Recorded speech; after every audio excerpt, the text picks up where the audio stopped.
Why is it that when something hurts, we assume it means something has gone wrong? In nature, pain is rarely pointless. Muscles ache as they grow stronger. Forests burn so new life can return. Yet when you feel strain, emotional, mental, or physical, you're told to escape it, numb it, or quit entirely. What if the discomfort you're trying so hard to avoid is not a warning sign, but a signal that something important is quietly taking shape within you? I want to speak to you gently today.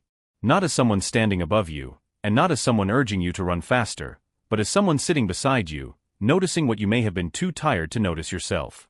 If you are here listening, it tells me something already. It tells me you are hurting. And it tells me you care. People who don't care don't feel pain this deeply. Pain, strange as it sounds, is often the cost of meaning.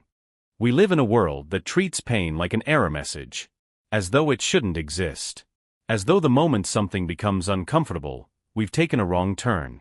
But the living world does not work this way. Nothing meaningful grows without resistance. Nothing alive becomes stronger without pressure. And yet we've been taught that struggle is shameful, that endurance is a sign we waited too long to give up. This conversation is not about forcing yourself to keep going at all costs. It is about understanding what kind of pain you're in, and why it may exist at all. Because there is a difference, an important one, between pain that damages you and pain that shapes you. Most people quit not because they are weak, but because they never learned how to tell the difference. Deep beneath the surface of the soil, where no light reaches, a seed begins its life. It does not sprout in comfort. It does not grow in safety. It swells, slowly, until its shell cracks. From the outside, this looks like destruction. But inside that breaking, something precise is happening. The seed is making room for what it must become. If it remained intact, it would remain small forever. I often think about that when I consider human pain. Because there are moments when life presses so tightly around you that you feel as though you are splitting. Old beliefs no longer fit. Old dreams feel too small. Old versions of yourself begin to ache. This is not always a sign that you are failing. Sometimes, it is a sign that you are outgrowing what once protected you. You may feel right now as though you are underground, unseen, misunderstood, burdened by effort that produces no visible reward. But growth is rarely visible while it is happening. Roots do not announce themselves. They work in silence. And without them, nothing above the surface survives the storm. In the natural world, hardship is not treated as an interruption. It is part of the design. When food becomes scarce, animals do not assume they are cursed. They adapt. Their senses sharpen. Their behaviors change. They learn where to conserve energy and where to spend it wisely. Scarcity does not make them lesser.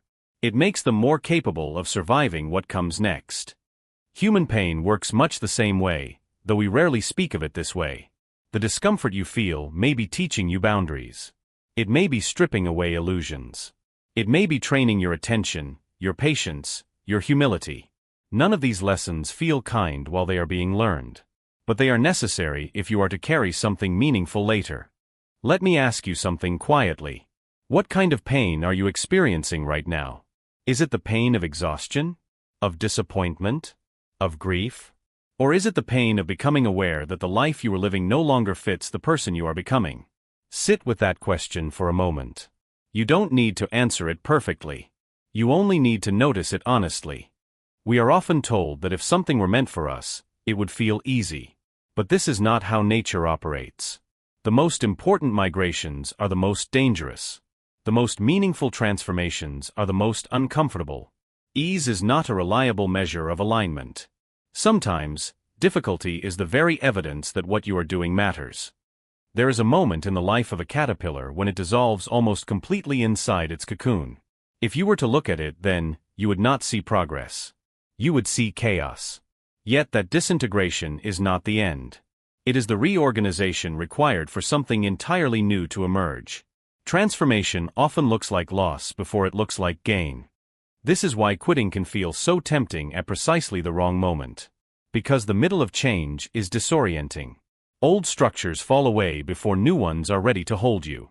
And in that space, it feels as though nothing is working.